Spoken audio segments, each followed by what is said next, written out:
नमस्कार। आज हम इतिहास के एक ऐसे मोड़ पर बात करेंगे जिसने भारत के भूगोल और समाज को हमेशा के लिए बदल दिया। मेरा मतलब है भारत का विभाजन। हाँ, बिल्कुल। और इस पर हम किसी आम नजरिए से नहीं, बल्कि डॉक्टर भीमराव अंबेडकर के विचारों के आईने में देखेंगे। खास तौर पर उनकी किताब पाकिस्तान और द पार्टीशन ऑफ इंडिया के एक विश्लेषण के जरिए। जी। हमारा मकसद अंबेडकर के उस दृष्टिकोण को समझना है जो उस वक्त शायद लीग से हटकर था, कुछ हद तक चौंकाने वाला भी कह सकते हैं। हाँ, ये बात सही है। वे ना पूरी तरह कांग्रेस के साथ थे, न मुस्लिम लीग के पैरोकार। उनका पूरा ध्यान तथ्यों, इतिहास और जमीनी हकीकत पर था। तो चलिए इस जटिल और संवेदनशील विषय की गहराई में उतरते हैं। जरूर। तो सबसे पहले अंबेडकर ने बहस का सिरा ही बदल दिया था, है ना? वो ये नहीं पूछ रहे थे कि पाकिस्तान बनना चाहिए या नहीं। नहीं, बिल्कुल नहीं। उनका बुनियादी सवाल कहीं ज्यादा गहरा था। क्या हिंदू और मुसलमान एक साझा सरकार के तहत शांति से रह सकते हैं? क्या ये संभव भी है? बिल्कुल। और ये अंबेडकर की खासियत थी, वो सतह पर नहीं रोकते थे। उनकी नज़र में ये सिर्फ राजनैतिक या धार्मिक सवाल नहीं था। हाँ। वो समाज की बुनावट में गहरे उतर गए। उनका तर्क था कि हिंदुओं और मुसलमानों के बीच रीति रिवाज, खान पान, पहनावा, सोचने का तरीका, यहाँ तक कि उनके सामाजिक आदर्शों में जमीन आसमान का फर्क है। अच्छा। उन्होंने इशारा किया कि लगभग 600 साल के मुस्लिम शासन के दौर में भी ये समुदाय मतलब पूरी तरह घुल-मिल कर एक नहीं हो पाए। तो उनका कहना था कि ये खाई अचानक लोकतंत्र आने से कैसे भर जाएगी? हाँ, यही उनका सवाल था। और ख़ास बात यह है कि अंबेडकर इसे सिर्फ सामाजिक भिन्नता नहीं मानते थे, बल्कि इसे राजनीतिक वास्तविकता से जोड़ते थे। तो ये महज अलग-अलग धर्मों की बात नहीं थी उनके लिए, मतलब ये दो अलग सामाजिक और सांस्कृतिक दुनियाओं जैसा था। हाँ, काफ़ी हद तक। उन्होंने इतिहास का हवाला दिया, कहा कि मुस्लिम शासन के दौरान भी दोनों समुदाय ज़्यादातर अलग थलग ही रहे। उनके कानून अलग थे, शरीयत। हाँ, इस्लामिक कानून। इसीलिए अंबेडकर मुसलमानों को सिर्फ एक धार्मिक समूह नहीं मानते थे, बल्कि एक अलग राजनीतिक इकाई की तरह। बिल्कुल, एक ऐसी राजनीतिक इकाई जिसकी वफादारी का केंद्र शायद भारत के बजाय, जैसा उन्होंने कहा, वैश्विक इस्लामिक उम्मा की तरफ हो सकता है।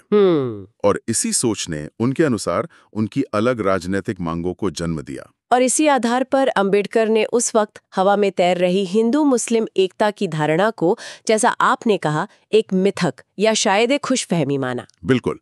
उनका मानना था कि बिना सामाजिक एकता के राजनीतिक एकता वो टिक ही नहीं सकती। ये सोचना कि आज़ादी मिलते ही सब भाई भाई हो जाएंगे, ये ज़मीनी हकीकत से मुंह मोड़ना था उनके हिसाब से। उन्होंने साफ कहा भी, पॉलिटिकल यूनिटी बिना सोशल यूनिटी के कभी स्थायी नहीं हो सकती। ये उस राष्ट्रवादी लहर के खिलाफ एक बड़ी बात थी उस वक्त। हाँ, जो मानती थी कि साझा दुश्मन यानी अंग्रेज के खिलाफ लड़ाई सबको एक कर देगी। अंबेडकर कह रहे थे कि नहीं, ये इतना आसान नहीं है। तो फिर अगर एकता संभव नहीं दिख रही थी, तो क्या अंबेडकर सीधे सीधे विभाजन के पक्ष में थे? उन्होंने इसके नफे नुकसान कैसे तौले? कुछ तो सोचा होगा उन्होंने। देखिए, उन्होंने बहुत ही व्यवहारिक और तटस्थ होकर दोनों पहलू देखे। ये नहीं कि वो विभाजन चाहते थे, पर वो उसकी संभावना को नकार नहीं रहे थे। अच्छा। विभाजन के खिलाफ तर्क क्या थे? साफ था, नई सीमाएं बनाना मुश्किल होगा, सुरक्षा चुनौतियां बढ़ेंगी, सेना पर खर्च बेतहाशा बढ़ जाएगा, और सबसे बड़ी बात, लाखों लोगों का विस्थापन। हाँ, वो शरणार्थी संकट। वो भयानक संकट खड़ा हो सकता है। लेकिन उन्होंने एक दूसरा पहलू भी देखा, क्या? जिसे वो विभाजन का एक तरह का फायदा कह रहे थे। उनका मानना था कि अगर भारत बढ़ता नहीं है तो मुस्लिम लीग हमेशा एक बड़ी राजनीतिक ताकत बनी रहेगी। केंद्र सरकार कमजोर रहेगी, क्योंकि उसे लगातार सांप्रदायिक मांगों पर समझौते करने पड़ेंगे। तो उनका निष्कर्ष ये था कि मजबूरी में साथ रहने से शायद बेहतर है अलग होकर शांति से रहना। ये तो बहुत कड़वी बात कह दी उन्होंने। हाँ, ये एक कड़वा सच था, लेकिन उनकी नजर में यही यथार्थ था। उन्होंने सवाल उठाया, क्या जबरदस्ती की एकता अलगाव से मिलने वाली संभावित शांति से बेहतर है? ये वाकई एक बहुत बड़ा और मुश्किल सवाल है। अच्छा, चलिए अब उस आम धारणा पर आते हैं कि अंग्रेजों ने हमें बांट दिया।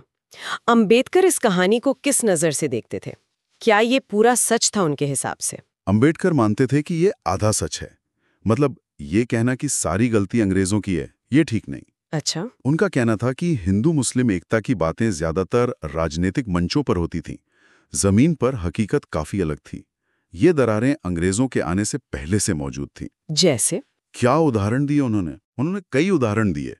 हिंदू समाज जाति व्यवस्था में बटा था, जबकि मुसलमानों के लिए उम्मा का विचार अहम था। हिंदुओं में मूर्ति पूजा थी, मुसलमानों में एकेश्वरवाद और मूर्ति भंजन का सिद्धांत। हाँ, ये तो बुनियादी फर्क है। बिल्कुल। फिर खान पान, जैसे गोमांस का मुद्दा हमेशा से संवेदनशील रहा। त्योहार, सामाजिक परंपराएं सब अलग। उन्होंने मध्यकालीन भारत के टकरावों का जिक्र किया। मंदिर टूटना, औरंगजेब का शासन, स्थानीय दंगे, ये सब अंग्रेजों से पहले हुआ था। तो अंबेडकर ये कह रहे थे कि अंग्रेजों ने आग लगाई नहीं, बल्कि पहले से सुलग रही आग को हवा दी।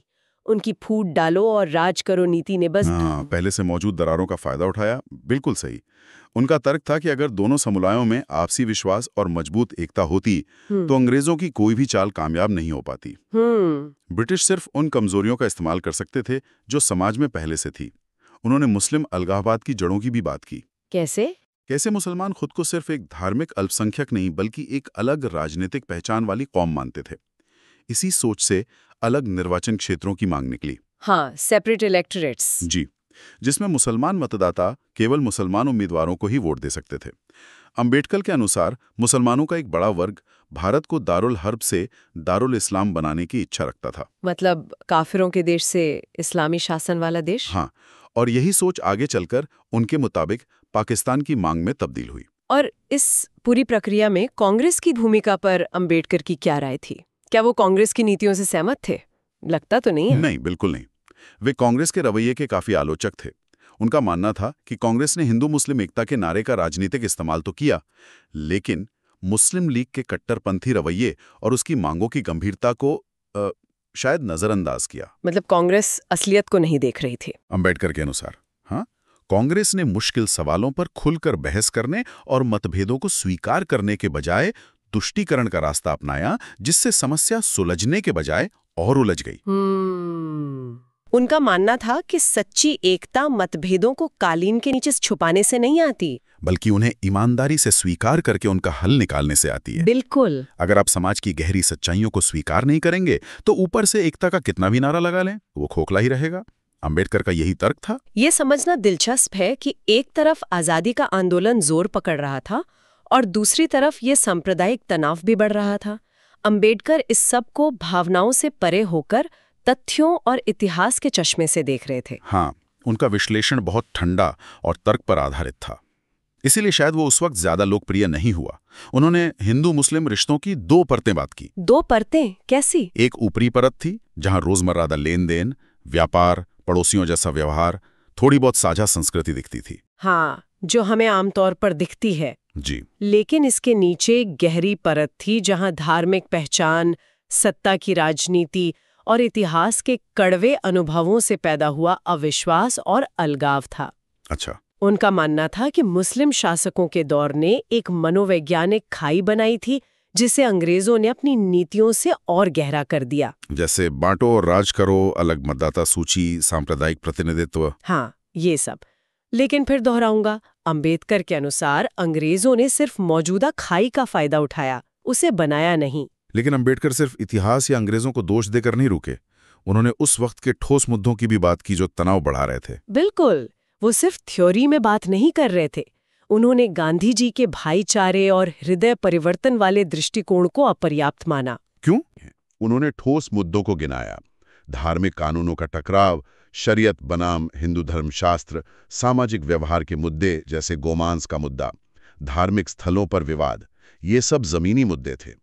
उन्होंने इस बात पर भी जोर दिया कि जब दलित अलग निर्वाचन मंडल मांगते हैं तो वो उन अधिकारों के लिए लड़ रहे होते हैं जो उन्हें कभी मिले ही नहीं, लेकिन जब मुसलमान यही मांग करते हैं तो उसका संदर्भ अलग होता है। क्या मतलब? अंबेडकर के अनुसार वो उस ऐतिहासिक सत्ता को बनाए रखने या वापस पाने की कोशिश कर रहे होते हैं जो उनके पास पहले थी। इसलिए दोनों मांगों को एक ही तराजू में तौलना गलत था। यहाँ गांधी और अंबेडकर के बीच का मतभेद साफ नजर आता है। गांधी का जोर नैतिक और भावनात्मक एकता पर था। हाँ, प्रेम, सहिष्णुता, साझा संघर्ष, इन सब से दिल जुड़ सकते हैं, गांधी जी का ये मानना था। जबकि अंबेडकर सामाजिक और कानूनी सुधारों को जरूरी मानते थे। बिल्कुल, अंबेडकर इसे व्यावहारिक रूप से मुश्किल मानते थे। उनका कहना था कि जब तक दोनों समुदाय अपने धार्मिक कानूनों और सामाजिक रीति रिवाजों में गहरे बदलाव लाने को तैयार नहीं होते, तब तक सतही एकता कभी भी टूट सकती है। इसीलिए उनका मानना था कि सिर्फ राजनीतिक आज़ादी काफ़ी नहीं है, असली ज़रूरत सामाजिक सुधार की है। और जब मुस्लिम लीग ने पाकिस्तान की मांग रखी तो अंबेडकर ने इसे महज एक राजनीतिक चाल नहीं माना, बल्कि क्या माना? बल्कि दो समुदायों के बीच गहरे अविश्वास का नतीजा समझा। उनका तर्क था कि अगर साथ रहना इतना मुश्किल है तो जबरदस्ती एक देश में बांधकर रखना भविष्य में और बड़े संघर्षों को जन्म देगा। तो अगर अंबेडकर विभाजन को एक कड़वी सच्चाई की तरह देख रहे थे, तो उनके अनुसार इसके परिणाम क्या होने वाले थे? पाकिस्तान बनने के बाद भारत का भविष्य कैसा दिखता था उनकी नजरों में? अंबेडकर की चेतावनियां काफी गंभीर और दूर तक सोचने वाली थीं। उन्होंने कई बातें कही हैं। जैसे? पहला, भू राजनीतिक बदलाव। उन्होंने कहा कि ये सिर्फ नक्शे पर लकीरें खींचना नहीं होगा। भारत की सीमाएं, खासकर उत्तर पश्चिम और पूर्व में, हमेशा के लिए असुरक्षित हो जाएंगी। एक स्थायी सैन्य चुनौती खड़ी हो जाएगी, जिससे रक्षा बजट बढ़ेगा। बहुत बढ़ जाएगा। दूसरा, एक खतरनाक मिसाल। अगर धर्म के आधार पर देश बनता है तो ये भविष्य में दूसरे धार्मिक या जातीय समूहों को भी ऐसी मांगे करने के लिए उकसाएगा। इससे राष्ट्रीय एकता हमेशा दांव पर लगी रहेगी। ये तो बहुत अहम बात है। तीसरा, मुस्लिम लीग के इरादे। अंबेडकर को लगता था कि लीग सिर्फ पाकिस्तान बनाने से संतुष्ट नहीं होगी। वो विभाजन के बाद भी भारत में बचे मुसलमानों के लिए विशेष अधिकारों की मांग करके भारतीय राजनीति में अपना दखल बनाए रखने की कोशिश करेगी। मतलब सांप्रदायिक राजनीति खत्म नहीं होगी? उनके अनुसार नहीं। चौथा, आर्थिक और प्रशासनिक खतरे। पंजाब और बंगाल जैसे उपजाऊ और औद्योगिक रूप से महत्वपूर्ण इलाकों का पाकिस्तान में जाना भारत के लिए बड़ा आर्थिक झटका होगा। हाँ, जाहिर है। और उन्होंने ये भी अंदेशा जताया कि नया बना पाकिस्तान आर्थिक रूप से कमजोर होने के कारण या तो विदेशी ताकतों पर निर्भर हो जाएगा या फिर आक्रामक नीतियां अपनाएगा, जिससे तनाव बना रहेगा। और शांति, क्या बंटवारे से शांति आएगी, ऐसा सोचा उन्होंने? नहीं। पांचवा, शांति का भ्रम। अंबेडकर ने साफ कहा कि ये सोचना कि बंटवारे से हिंदू मुस्लिम झगड़े खत्म हो जाएंगे एक खुशफहमी है। अच्छा। बंटवारा जमीन का होगा, दिलों का या सोच का नहीं। नफरत और अविश्वास की दीवार शायद और ऊंची हो जाएगी।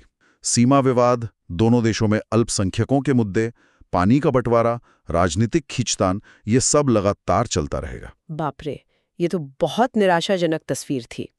लेकिन आपने पहले जिक्र किया था कि अंबेडकर ने विभाजन का एक संभावित फायदा भी देखा था, हालांकि वो शायद इसे सकारात्मक नहीं मानते थे। हाँ, ये उनका एक बहुत ही यथार्थवादी, शायद कुछ लोगों के लिए चौंकाने वाला विश्लेषण था।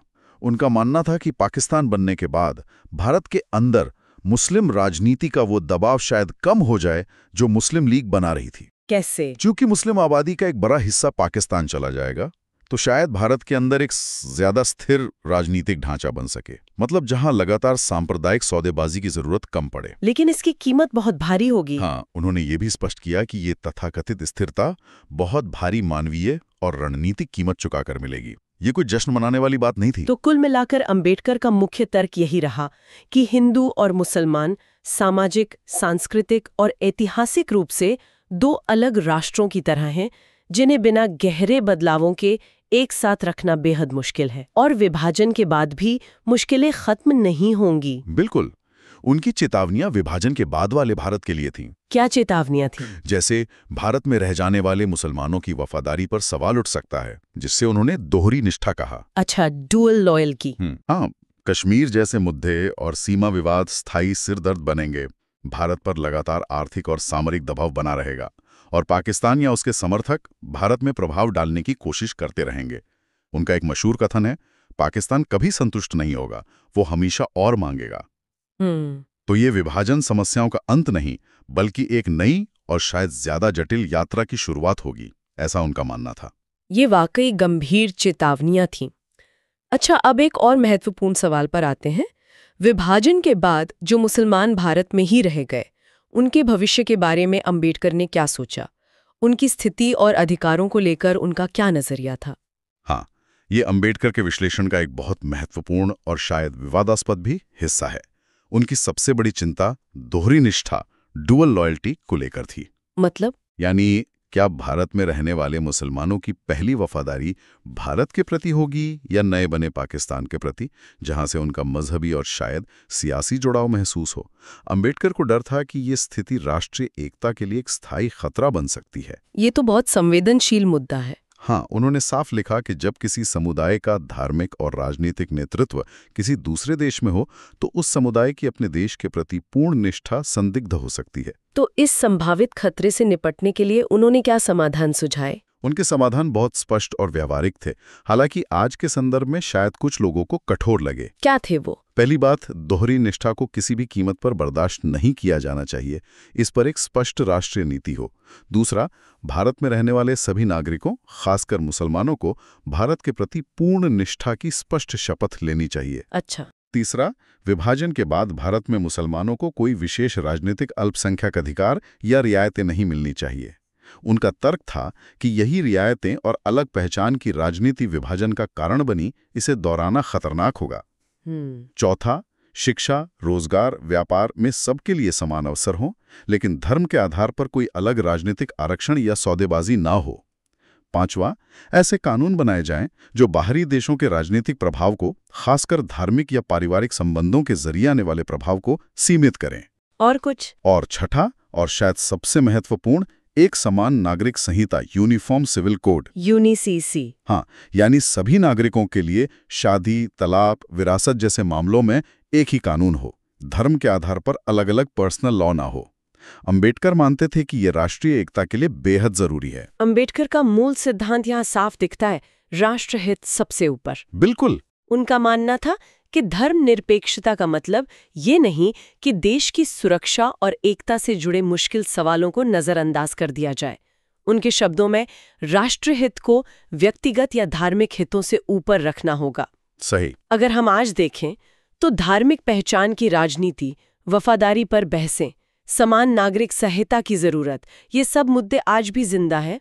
हाँ, ये अंबेडकर की दूरदृष्टिता दिखाता है ना, कि वो 50-60 साल पहले ही मुद्दों पर सोच रहे थे। तो संक्षेप में कहें तो अंबेडकर का विश्लेषण हमें ये बताता है कि विभाजन सिर्फ जमीन का बंटवारा नहीं था, बल्कि ये विचारधाराओं, इतिहास और सामाजिक सच्चाइयों का टकराव था। हाँ। हिंदू मुस्लिम मतभेद सतही नहीं बल्कि बहुत गहरे थे और उन्हें महज राजनीतिक नारों से नहीं बल्कि ईमानदारी से स्वीकार करने और उनका हल खोजने की जरूरत थी। बिल्कुल। उनका नजरिया यथार्थवादी था, अक्सर असहज करने वाला, लेकिन शायद जरूरी भी। हाँ, अंबेडकर का सबसे बड़ा योगदान शायद यही है कि उन्होंने आदर्शवाद की धुंध से बाहर निकलकर जमीनी हकीकत पर आधारित समाधानों की बात की। हाँ, उन्होंने हमें सिखाया कि स्थायी शांति के लिए कड़वी सच्चाइयों का सामना करना पड़ता है, चाहे वो कितना भी मुश्किल क्यों ना हो। सोचने वाली बात है कि अगर उस वक्त उनके विश्लेषण और उनकी चेतावनियों पर ज्यादा ध्यान दिया गया होता तो क्या विभाजन की त्रासदी और उसके बाद के दशकों का इतिहास कुछ अलग हो सकता था? ये एक बड़ा सवाल है। इतिहास को बदला तो नहीं जा सकता, पर उससे सीखा जरूर जा सकता है। आज के संदर्भ में भी उनकी बातें हमें याद दिलाती हैं कि समाज की दरारों को ईमानदारी से समझना और उनका हल निकालना कितना जरूरी है। और इसी सोच के साथ हम अपने श्रोताओं के लिए एक सवाल छोड़ जाते हैं। जरूर। आज के इस दौर में जहां दुनिया भर में गहरी ऐतिहासिक, सांस्कृतिक और वैचारिक भिन्नताएं मौजूद हैं, समाज सचमुच स्थायी एकता कैसे हासिल कर सकता है? ऐसे संवेदनशील मुद्दों पर ईमानदार संवाद कैसा दिखना चाहिए ताकि हम सिर्फ बहस और ध्रुवीकरण में ही न उलझे रहें? ये वाकई सोचने का विषय है।